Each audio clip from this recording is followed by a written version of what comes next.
Hello friends, नमस्कार। सभी का स्वागत है हमारे इस वीडियो में। Welcome back in my channel. तो देखिए फ्रेंड्स, आज हम अपनी वीडियो लेके आए हैं जो जगह के उपनाम होते हैं, किस नाम से वो फेमस होती है, वो यहाँ पे डिस्कस किया जाएगा। आप लोग देखिएगा वीडियो को ध्यान से और स्टार्टिंग से लास्ट तक इस वीडियो को देखिएगा। ओके फ्रेंड्स, अब देखिए, कहते हैं ना, मेहनत करने वालों की कभी हार नहीं होती, मेहनत करने वालों की कभी हार नहीं होती और लहरों से डर के नौका पार नहीं होती। तो हमेशा अपनी लाइफ में मेहनत करते रहिए, अपने गोल का जो आपने एम बनाया है उसको फॉलो करिए और आगे बढ़ते रहिए। क्योंकि कहते हैं ना, कभी कभी हमारी लाइफ में इतनी निगेटिविटी आ जाती है कि हम लोग अपनी जो हमारे डायरेक्शन होती है उसको हम लोग चेंज कर लेते हैं, कई बार अपसेट हो जाते हैं, कई बार निगेटिविटी ला के अपने माइंड में हम लोग रुक जाते हैं। लेकिन जब किसी चीज़ को हम लोग ठान लेते हैं तो फिर हमें रुकने का कोई सवाल पैदा ही नहीं होता वहाँ पे, है ना। और कहते हैं ना, कंटिन्यू आप लोग धीरे धीरे धीरे धीरे स्टेप बाय स्टेप अपनी जो है स्ट्रगल करते जाइए लाइफ में। जो चीज़ आप चाहते हो डेफिनेटली वो आपको मिल के रहेगी। इसीलिए अपनी स्पीड को बनाए रखिएगा और कभी भी अपसेट या हताश ना होए और अपने जो गोल बनाया है उसको फुलफ़िल करें।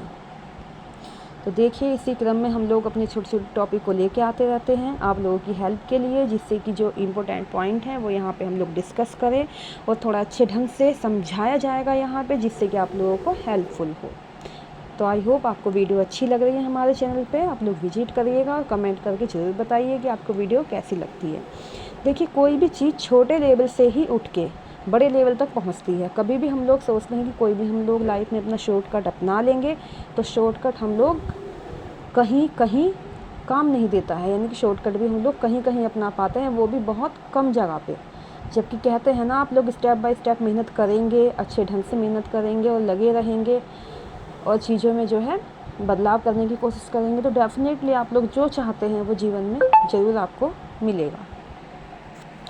तो देखिए, अब लोग सबसे पहले हम लोग देखते हैं 7 पहाड़ियों का नगर।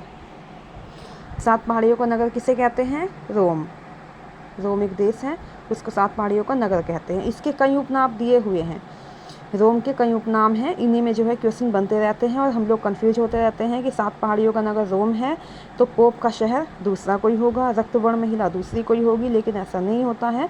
यहाँ पे हमने जो है इम्पोर्टेंट सभी लिए हुए हैं जो अक्सर एग्जाम में आए हुए हैं, तो इससे बाहर नहीं आता है रोम के लिए। देखो, 7 पहाड़ियों का नगर रोम, पोप का शहर रोम, रक्तवर्ण महिला रोम, प्राचीन विश्व की सम्राज्ञी रोम, पश्चिम का बेबीलोन रोम, है ना। इंटरनल सिटी या होली सिटी कहलाता है हमारा रोम। ठीक है, देखो होली सिटी अलग होती है ना। होली सिटी हमारी जो है अलग है और होली लैंड हमारा अलग है, दोनों ही आगे बताया जाएगा। तो आप लोग यहाँ पे होली सिटी को ध्यान में रखने की कोशिश करिए।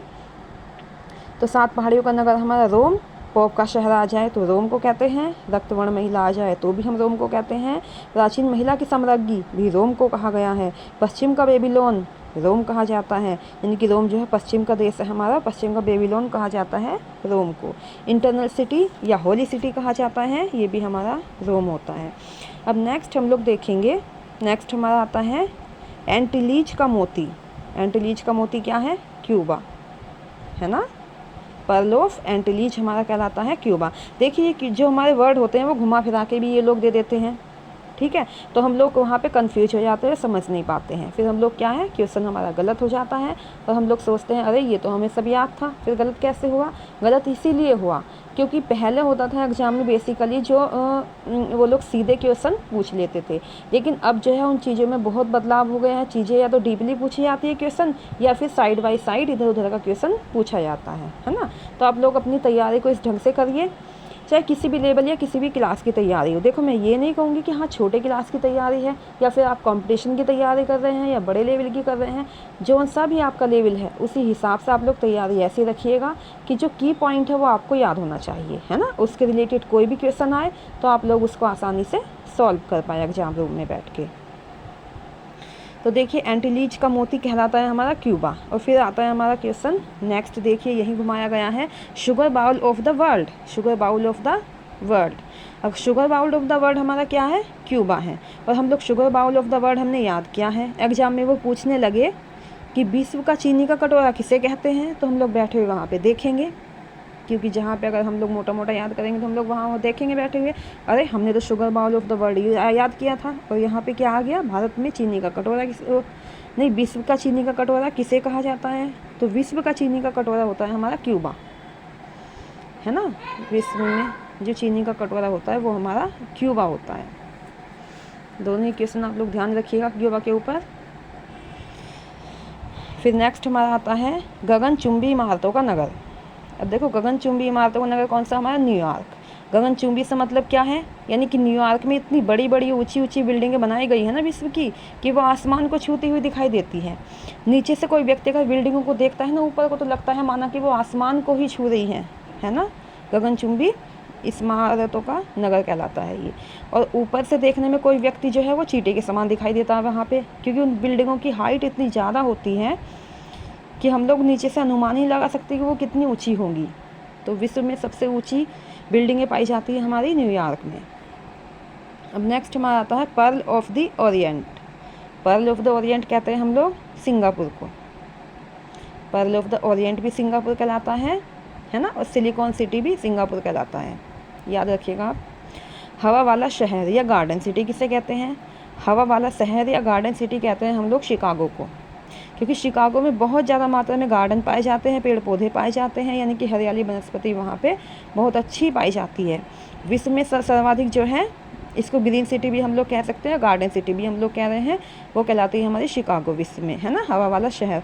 अब देखिए जहाँ पे पेड़ पौधे बहुत अधिक मात्रा में होंगे तो वहाँ की हवा क्या होगी, एकदम क्लियरिटी होगी हवा में, है ना, हवा में क्लियरिटी होगी, और जिससे क्या है वहाँ की वायु एकदम शुद्ध कहलाएगी। तो यहाँ पे हवा वाला शहर और गार्डन सिटी दोनों ही मिलते जुलते वर्ड हैं, जो हम लोग एक दूसरे से रिलेट करके यहाँ पे पढ़ने की कोशिश करेंगे। तो हवा वाला शहर और गार्डन सिटी क्या कहलाते हैं, शिकागो को कहते हैं हम लोग। अब नेक्स्ट हमारा है चीन का शोक, है ना। चीन का शोक किसे कहते हैं, बहुत इंपॉर्टेंट क्वेश्चन है, बहुत छोटी क्लास से भी ये क्वेश्चन पूछा जाता है, या 6, 7, 8 से ही स्टार्ट हो जाता है भाई ये क्वेश्चन। चीन का शोक, है ना, चीन की जो फेमस नदी है वो हांगो नदी कहलाती है, चीन का शोक भी वही कहलाती है, हांगो नदी। लेकिन इसमें एक ट्विस्ट सबसे बड़ा ये आता है कि हम लोग हांगो नदी तो याद कर लेते हैं और एग्जाम में दे देते हैं वो लोग पीली नदी, एग्जाम में अधिकतर वो पीली नदी का भी ऑप्शन दे देते हैं, हांगो नदी का नहीं देते। तो हम लोग वहाँ बैठ के होते हैं कन्फ्यूज कि भाई चाइनीज़ नेम तो लग ही नहीं रहा, क्योंकि हांगो नदी तो हम लोग पहचान लेते हैं कि चाइना की है, तो चाइनीज नेम है, ये चाइनीज़ लैंग्वेज में है। लेकिन पीली नदी तो हो ही नहीं सकता, जबकि पीली नदी भी इसका होता है। हांगो नदी को ही हम लोग पीली नदी कहते हैं, और पीली नदी इसलिए कहते हैं क्योंकि जो हांगो नदी है उसकी मिट्टी भी पीली पाई जाती है और उसका पानी भी पीले रंग का ही पाया जाता है। क्योंकि जब नदियों के पानी की हम लोग तुलना करते हैं, कंपेयर करेंगे, तो उसमें जो है इसकी नदी का रंग जो है पीला होता है, तो इसलिए इसको पीली नदी कहा जाता है। लेकिन दोनों ही एक नदी के दो नाम है ये, ठीक है। कोई भी कन्फ्यूजन है वीडियो में, टॉपिक में, किसी भी चीज़ को आप लोग डिस्कस करना चाहते हैं, या कोई भी आपको कन्फ्यूजन वाली लगती है, तो आप लोग कमेंट करके बताइएगा। होली लैंड क्या कहलाता है, जेरूसलम जो है होली लैंड कहलाता है, और ये है इजराइल में है, ठीक है। होली लैंड कहलाता है जेरूसलम, जो हमारा कहाँ पे है, इजराइल में है। नेक्स्ट है हमारा नील नदी की देन, है ना। नील नदी की देन क्या है, मिस्र, यानी मिस्र को जो है नील नदी से बहुत ज़्यादा सपोर्ट मिलता है, और नील नदी ही जो है मिस्र के चीज़ों को चलाती है, वहाँ की कृषि व्यवस्था बाकी चीज़ों को देखती है नील नदी, क्योंकि नील नदी के पानी से जो है मिस्र का बहुत फ़ायदा होता है वहाँ पे। अब देखो सूर्योदय का देश क्या कहलाता है, सूर्योदय का देश कहलाता है हमारा जापान। सूर्योदय के देश से मतलब है कि जापान, सबसे पहले जो है सूर्य का उदय जापान में ही होता है, वहाँ पे दिखता है ये, तब धीरे धीरे ऊपर को उठ के आसमान में पहुँचता है, और तभी सभी देशों में यह चमकता है। तो सबसे पहले सूर्योदय जो है होता है हमारा जापान में, और जापान में सूर्य बहुत बड़ा भी दिखाई देता है इसी कारण, क्योंकि वहाँ से जो है इसका उदय होना स्टार्ट होता है। फिर नेक्स्ट हमारा है लिली का देश क्या है, कनाडा। लिली का देश कनाडा है लिली का देश, ठीक है। अब देखिए यहाँ पे हम लोगों ने 10-15 पॉइंट डिस्कस किए हैं। आई होप आप सभी लोग वीडियो को डीपली देखेंगे और समझेंगे, और बहुत चीज़ें जो हैं इसमें कुछ न्यू भी हैं और कुछ पुरानी चीज़ें भी हैं, तो आप लोग इन जो नेम दिए हुए हैं इनके सब नेम को अच्छे से याद कर लेंगे। देखिए चीन का शोक कई बार पूछा जाता है, हांगो नदी, आप लोगों को थोड़ा सा रिवीजन लगवा देते हैं, शॉर्ट रिवीजन इन पॉइंट का। गगनचुंबी इमारतों का नगर हमारा न्यूयॉर्क कहलाता है। Pearl of the orient Singapore कहलाता है। Sugar bowl of the world कहलाता है हमारा क्यूबा। एंटीलीज का मोती क्यूबा। ठीक है, अब देखो ये तो पॉइंट आप लोग एकदम ध्यान पे रखिएगा, क्योंकि इन सब का आंसर जो है रोम ही है। 7 पहाड़ियों का नगर रोम, पोप का शहर रोम, सख्त वर्ण महिला रोम, प्राचीन विश्व की साम्राज्य रोम, पश्चिम का बेबीलोन रोम और इंटरनल सिटी या होली सिटी रोम कहलाती है। ठीक है, जबकि होली लैंड हमारा जेरूसलम कहलाता है, जो कि इजराइल देश में है। और जेरूसलम वो स्थान है जहाँ पे क्या हुआ था, जेरूसलम में ईसा मसीह का जन्म हुआ था। आई होप सभी लोगों को वीडियो बहुत अच्छी लगी होगी। Thank you for watching.